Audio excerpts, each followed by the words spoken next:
So, hello everyone. Daghan gyapon nangutana nato no kung unsaon daw pag-edit sa mga video para i-post dito sa ilang Facebook page or sa ilang account. Okay? So, sayo na jud kaayo. Basta sunda lang ni nga steps.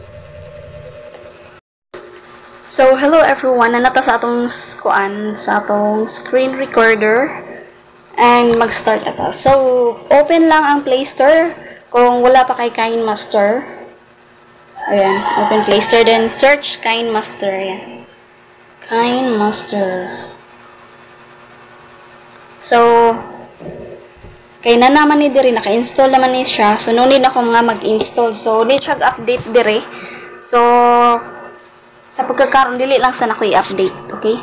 So, largo ta sa atong tutorial. So, open lang ang KineMaster. So, naa siya plus sign. Kani siya. Kana. So, click lang na siya nimo. And then, arita sa 9/16.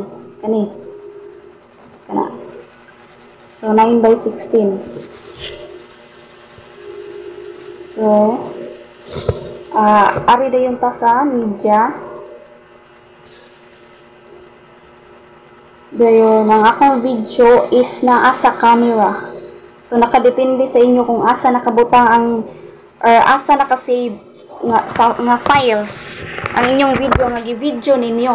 So, before di ay mo mag-edit is dapat na mo video ha. Okay, so since na mo ko video, so i-click na lang nako ni. Kana. So, para for example, wala kay gamit nga mic or kanang uso ron nga mic bitaw nga ibutang ari diri sa imong kwan. So, i-click lang ni siya nimo ang video. Kana, i-click. Kana siya tanan, i-click na nimo. Kana.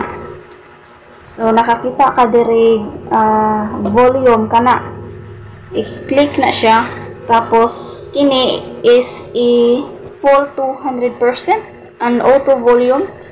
Kana, mana siya. So, ato i-play. So, hello everyone. Daghan gyapon nangutana nato no kung unsaon daw pag-edit sa mga video. Kana. So, arita nga part. For example, ganahan ka nga 1 minute ra imong video since 2 minutes siya. So, for example lang. So, need imong ikat, di ba? So, anak lang na siya, pislita lang na siya ang video.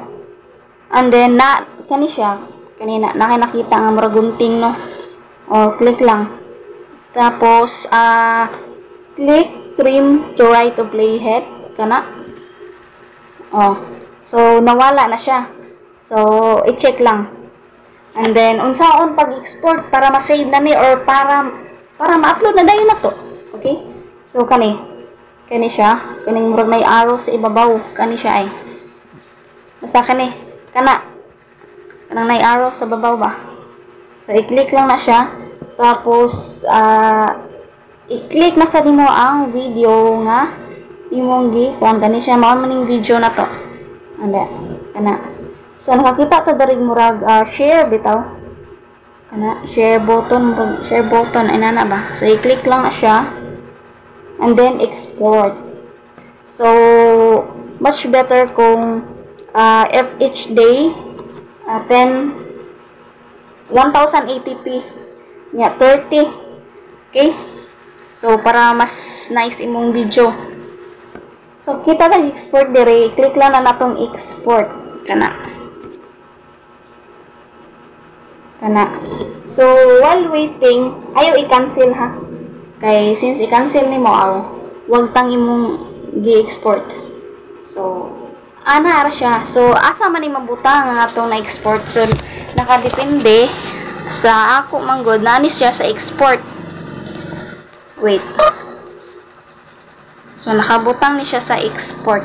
Ara. So, nakabutang na siya sa export. Oh, di ba? So, hello everyone. Daghan niya pong mangutana na. Dili na lang na ko i-continue kay murag taas-taas na jud kaayo siya. Pero maora jud to nga steps.